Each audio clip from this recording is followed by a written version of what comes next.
की झिलम पहनकर धार्मिकता ਤੁਹਾਡੇ ਅੰਦਰ ਰਹਿਣੀ ਚਾਹੀਦੀ। ਦਿਸਣਾ ਤੇ ਝਿਲਮ ਮਤਲਬ ਉਹ ਸਾਡੇ ਸਾਹਮਣੇ ਹੁੰਦੀ। ਜਦੋਂ ਧਾਰਮਿਕਤਾ ਸਾਡੀ ਹੋਏਗੀ ਨਾ ਉਦੋਂ ਕੋਈ ਵੀ ਸ਼ੈਤਾਨ ਦੀ ਸ਼ਕਤੀ ਸਾਡੇ ਉੱਤੇ ਅਟੈਕ ਨਹੀਂ ਕਰ ਸਕਦੀ। ਉਹ ਸਾਨੂੰ ਡਿਸਟਰਬ ਕਰੇਗੀ, ਦੂਰ ਦੂਰ ਰਹੇਗੀ, ਲੇਕਿਨ ਸਾਡੇ ਜੀਵਨ ਦੇ ਵਿੱਚ ਆ ਕੇ ਉਹ ਅਟੈਕ ਨਹੀਂ ਕਰ ਸਕਦੀ।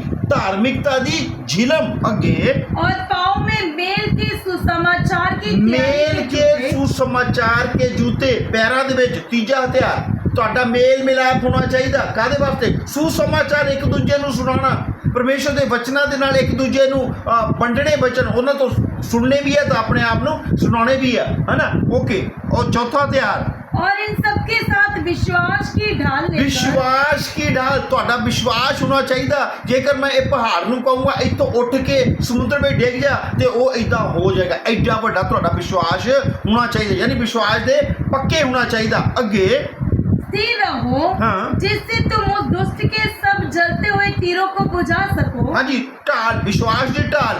ਕਾਹਦੇ ਵਾਸਤੇ? ਦੁਸ਼ਟ ਦੇ ਜਵਲਦੇ ਹੋਏ ਤੀਰ ਤੁਹਾਡੀ ਵੱਲ ਨੂੰ ਆਉਣੇ ਆ। ਤੁਹਾਡਾ ਵਿਸ਼ਵਾਸ ਹੋਣਾ ਚਾਹੀਦਾ। ਜਿੱਦਾਂ ਕਈ ਵਾਰ ਮੈਨੂੰ ਕਿਸੇ ਬੰਦੇ ਨੇ ਕਿਹਾ ਤੁਸੀਂ ਇੱਦਾਂ ਕਰੋ ਜੀ, ਆਪਣੇ ਬੇਟੇ ਵਾਸਤੇ ਕੁਝ ਤੁਸੀਂ ਇੱਦਾਂ ਦਾ ਕੰਮ ਦੇਖੋ। ਹੁਣ ਤੁਹਾਡੀ ਉਮਰ ਕਿੰਨੀ ਹੈ ਜਾਂ ਤੁਹਾਡੀ ਸਰਵਿਸ ਵੀ ਘੱਟ ਰਹਿ ਗਈ ਆ, ਇੱਦਾਂ ਦਾ ਦੇਖੋ ਜਿਹੜਾ। ਮੈਂ ਕਿਹਾ ਪਰਮੇਸ਼ਵਰ ਦੇਖੇਗਾ, ਜਿਹੜੇ ਪਰਮੇਸ਼ਵਰ ਨੇ ਮੈਨੂੰ ਅੱਜ ਤੱਕ ਸੰਭਾਲਿਆ ਉਹ ਮੇਰੇ ਮੁੰਡੇ ਨਹੀਂ ਉਹ ਤਾਂ ਗੱਲ ਤੁਹਾਡੀ ਠੀਕ ਹੈ, ਪਰਮੇਸ਼ਵਰ ਸੰਭਾਲਦਾ, ਫਿਰ ਵੀ ਘੱਟੋ ਘੱਟ ਕੁਛ ਨਾ ਕੁਛ ਤਾਂ ਕਰਨਾ ਚਾਹੀਦਾ ਨਾ। ਫਿਰ ਆਪਾਂ ਜਿੱਦਾਂ ਕਈ ਵਾਰ ਦੇਖਦੇ ਆ, ਕਈ ਲੋਕ ਕਹਿੰਦੇ ਆ ਯਾਰ ਪ੍ਰਾਰਥਨਾ ਕਰਵਾ ਲਓ, ਚਲੋ ਪ੍ਰਾਰਥਨਾ ਕਰਵਾ ਲਓ, ਲੇਕਿਨ ਫਿਰ ਵੀ ਇੱਦਾਂ ਕਰ ਆ ਫੜ ਪੈਸੇ ਤਾਂ ਮੇਰੇ ਵਾਸਤੇ ਦਵਾਈ ਲੈਂਦਾ ਹੈ। ਪ੍ਰਾਰਥਨਾ ਵੀ ਕਰਵਾ ਲਈ, ਪਰਮੇਸ਼ਵਰ ਤੁਹਾਡੇ ਲਈ ਕੰਮ ਕਰ ਰਿਹਾ ਹੈ, ਲੇਕਿਨ ਸਾਡਾ ਵਿਸ਼ਵਾਸ ਕੀ ਹੈ? ਦਵਾਈ ਤੇ ਹੈ, ਪ੍ਰਾਰਥਨਾ ਤੇ ਨਹੀਂ। ਜੇਕਰ ਸਾਡਾ ਪ੍ਰਾਰਥਨਾ ਤੇ ਵਿਸ਼ਵਾਸ ਹੁੰਦਾ ਫਿਰ ਅਸੀਂ ਦਵਾਈ ਨਹੀਂ ਮੰਗਵਾਉਣੀ ਸੀ, ਫਿਰ ਅਸੀਂ ਦਵਾਈ ਨਹੀਂ ਮੰਗਵਾਉਣੀ ਸੀ। ਮੈਂ ਤੁਹਾਨੂੰ ਸਿਰਫ ਵਿਸ਼ਵਾਸ ਦੇ ਚਿੰਨ੍ਹ ਦਿਖਾਉਣਾ ਚਾਹੁੰਦਾ ਆ। ਜਿਹੜੇ ਜਲਦੇ ਹੋਏ ਤੀਰ ਆਉਂਦੇ ਉਹ ਇੱਦਾਂ ਆਉਂਦੇ ਆ। ਪ੍ਰਾਰਥਨਾ ਕਰਵਾ ਲਓ, ਲੇਕਿਨ ਤੁਸੀਂ ਫਿਰ ਵੀ ਆਪਣਾ ਡਾਕਟਰ ਨੂੰ ਦਿਖਾਓ, ਡਾਕਟਰ ਤੋਂ ਸਲਾਹ ਲਓ। ਤੁਸੀਂ ਇਹ ਕੌਣ ਆ? ਦੁਸ਼ਟ ਦੇ ਤੀਰ ਆ ਰਹੇ ਆ। ਜੇਕਰ ਤੁਸੀਂ ਵਿਸ਼ਵਾਸ ਦੇ ਵਿੱਚ ਪੱਕੇ ਆ, ਝਿਲਮ ਦੀ ਜਿਹੜੀ ਹੈਗੀ ਆ ਇੱਕ ਦਿੱਤੀ ਗਈ ਹੈ, ਝਿਲਮ ਦਿੱਤੀ ਗਈ ਹੈ ਤੁਹਾਨੂੰ। ਉਹ ਝਿਲਮ ਜਿਹੜੀ ਹੁੰਦੀ ਹੈ ਤੀਰ ਨੂੰ ਜਿਸਮ ਦੇ ਵਿੱਚ ਵੜਨ ਨਹੀਂ ਦਿੰਦੀ। ਉਹ ਵਿਸ਼ਵਾਸ ਦੀ ਝਿਲਮ ਜਿਹੜੀ ਸਾਡੇ ਇੱਥੇ ਹੋਣੀ ਚਾਹੀਦੀ ਆ, ਕਿਉਂਕਿ ਸ਼ੈਤਾਨ ਦੇ ਜਲਦੇ ਹੋਏ ਤੀਰ ਸਾਡੇ ਜਲਦੇ ਹੋਏ ਤੀਰ ਮਤਲਬ ਉਹਨੇ ਇੱਦਾਂ ਦੇ ਥਾਟਸ, ਇੱਦਾਂ ਦੇ ਵਿਚਾਰ ਤੁਹਾਡੇ ਦਿਮਾਗ ਦੇ ਵਿੱਚ ਪਾਉਣੇ ਆ ਤੁਹਾਨੂੰ ਵਿਸ਼ਵਾਸ ਤੋਂ ਸਿੱਟਣ ਵਾਸਤੇ।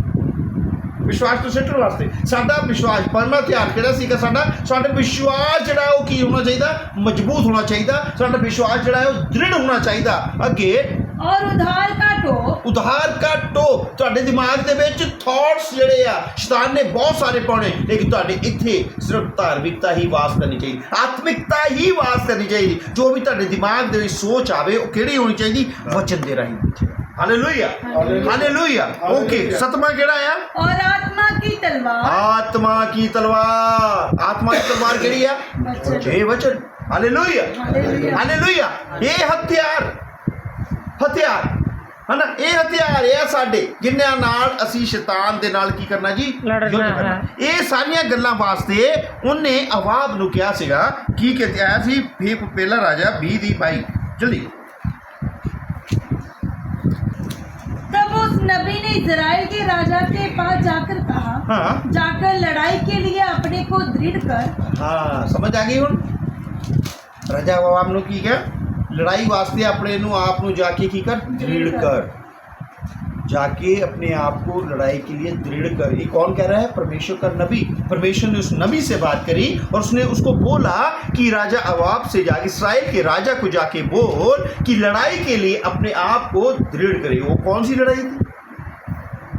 आत्मिकता वाली, शैतान के साथ लड़ाई।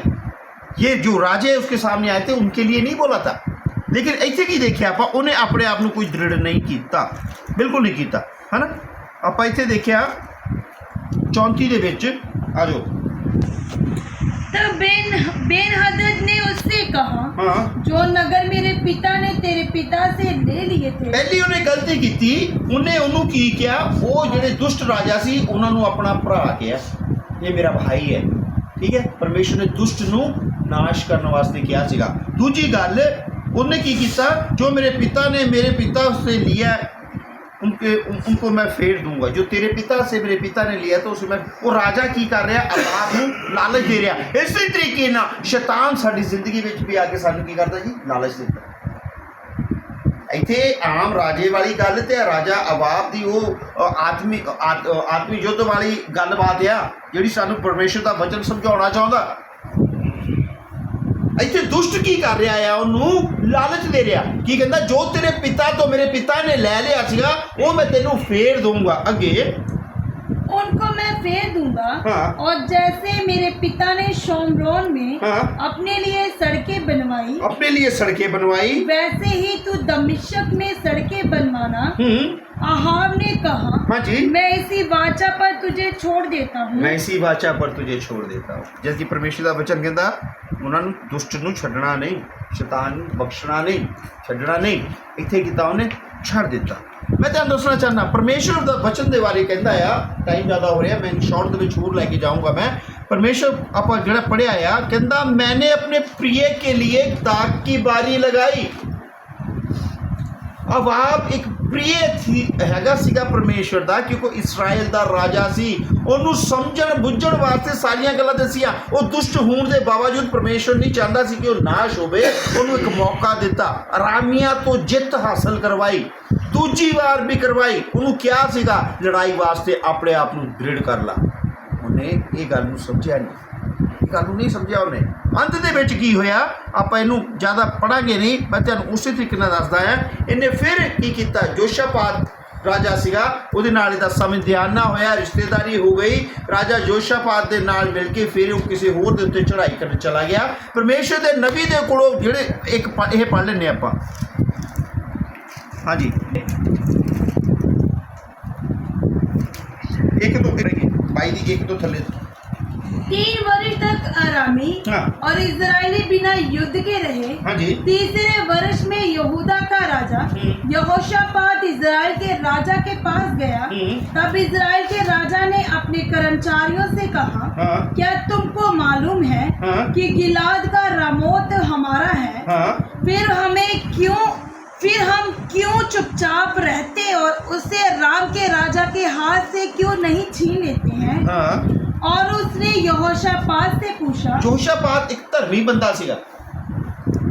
उन्हें जोशापात को अपने नाल मिला के उन्हें क्या फिर पूछा उन्हें, हाँ जी, क्या तू मेरे संग गिलाद के रामोत से हाँ। लड़ने के लिए जाएगा? हाँ। यहोशापात ने इजराइल के राजा को उत्तर दिया, जैसा तू है हाँ, वैसा। ठीक है, आप ज़्यादा लंबा नहीं लवांगे, आप 5 दे थले पढ़ाएंगे जल्दी।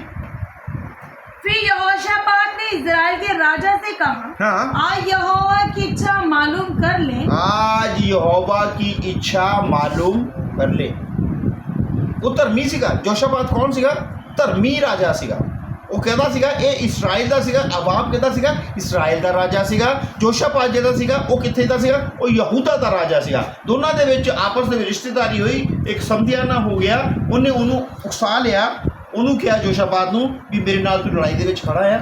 ਉਹ ਕਹਿੰਦਾ ਜਿੱਦਾਂ ਸਭ ਕੁਝ ਤੇਰਾ, ਘੋੜੇ ਰੱਥ ਜੋ ਕੁਛ ਆ ਸਭ ਕੁਝ ਤੇਰਾ ਮੇਰਾ।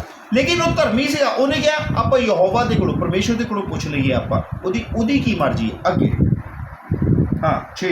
तब इजराइल के राजा ने नबियों को, हाँ। जो कोई 400 पुरुष थे, इकट्ठा करके उनसे पूछा, हाँ। क्या मैं गिलाद के रामोत से युद्ध करने के लिए चढ़ाई करूं या ਇੱਥੇ ਇਸਰਾਇਲ ਦੇ ਰਾਜਾ ਨੇ ਆਪਣੇ ਨਬੀਆਂ ਨੂੰ, ਕਿੰਨੇ ਸੀਗੇ ਉਹ? ਜੋ ਕੋਈ 400 ਪੁਰਸ਼ ਥੇ, 400 ਨਬੀ ਸੀਗੇ ਰਾਜਾ ਇਸਰਾਇਲ ਦੇ ਕੋਲ, ਜਿਹੜੇ ਭਵਿੱਖਬਾਣੀ ਕਰਨ ਵਾਲੇ, ਜਿਹੜੇ ਪਰਮੇਸ਼ਰ ਦੀ ਬਾਣੀ ਨੂੰ ਸੁਣ ਕੇ ਰਾਜੇ ਨੂੰ ਦੱਸਣ ਵਾਲੇ ਸੀਗੇ। ਹੁਣ ਇਹ ਦੇਖੀਏ ਇਹ ਨਬੀ ਕਿੱਦਾਂ ਦੇ ਸੀਗੇ। ਹਾਂਜੀ, जल्दी जल्दी पढ़ा। उन्होंने उत्तर दिया, हाँ। चढ़ाई कर, क्योंकि प्रभु उसको राजा के हाथ